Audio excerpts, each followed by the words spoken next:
Hey, what's happening? Thanks for joining me again. I'm Chris, and it's been a minute since I've actually gotten around to doing a new one, the holidays, stuff like that. Just getting in the way. But something from my birthday run, if you saw that video, we went down to Jack's Abbey, which is in Framingham, Mass, and we tried a bunch of their stuff, and one of the things they had on tap was a Saxonator, which is their Dopplebock, comes in at 9%. Um, Jack's Abbey hasn't been around a particularly long time. But they sort of have this little niche thing where all they make is lagers, which in a craft beer sense really isn't something you hear of much. You think of maybe like like Budweiser's, what the hell do they make? Nothing but lagers, I'm sure there's something else they make, but I haven't really looked. But as far as a craft beer brewer, that's sort of a niche market. It's kind of cool. They also have an IPL Imperial Pale Lager, which is hoppy as hell. You try it, you'd swear, you're like, I wouldn't know this is a lager, but very, very good stuff. We tried this on tap down there.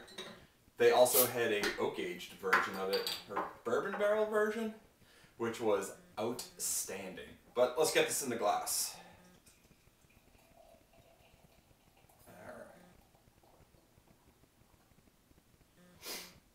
Alright, so the appearance here on the Saxonator, it's got a really nice kind of ruby, kind of hard to see here. Yeah, I'd say it's just like a ruby kind of brownish. It's got about a 2-finger of a really nice big pillowy khaki colored head. Lots of really nice tight bubbles in there. It's a really nice looking beer and absolutely very clear, lots of carbonation coming up off the bottom, which, for a lager is something you're definitely looking for. Alright, let's see what we got for an aroma here. Yeah, lots of big, bready, malty characters, exactly what you'd think of in a Doppelbock. Some slight toffee, a little bit of a dark fruit, maybe a raisin. Yeah, that's really nice smell. So let's just get into it. Cheers.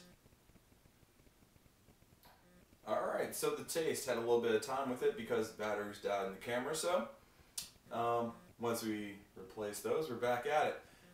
Taste, up front, just sort of like the aroma. There's a lot of really big, rich malt notes right up in the front. It blends in. There's a little bit of bitterness there, but it blends in. Into the end of the taste, there's some toffee, there's a touch of dark fruit, a little bit of a raisin, but just a very well integrated beer. It's a great tasting Doppelbock. There's just the right amount of carbonation in here. For the 9% alcohol, you're not tasting any of it. Overall, it's just a really great drinking beer.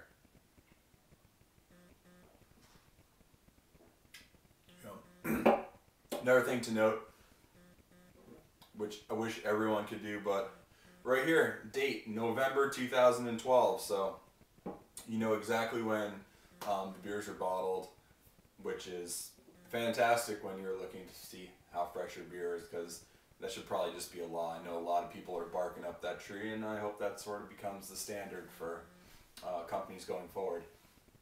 But yeah, overall, this is my last out of the 4-pack. I wanted to keep this. I meant to maybe, let this sit for a year or so and try it again. But, I felt like, Jack's Abbey, they're a new brewery. They got sort of a niche thing going. I thought it was, worthwhile to take out the beer and just sort of, show you what's around. Something a little bit niche, just lagers. Right now, when we took the tour down in Massachusetts there, they said, right now its distribution is only Massachusetts. But in the future, if they plan on expanding, then they may just sort of go to some encompassing states. And seeing that I just read something about them acquiring some more space so they can increase brewing capacity, hopefully up here in New Hampshire we'll start seeing some of their stuff because they make a quality product. So with that said, gonna keep enjoying this. Hope you're enjoying something as well, and I'll see you next time. Cheers.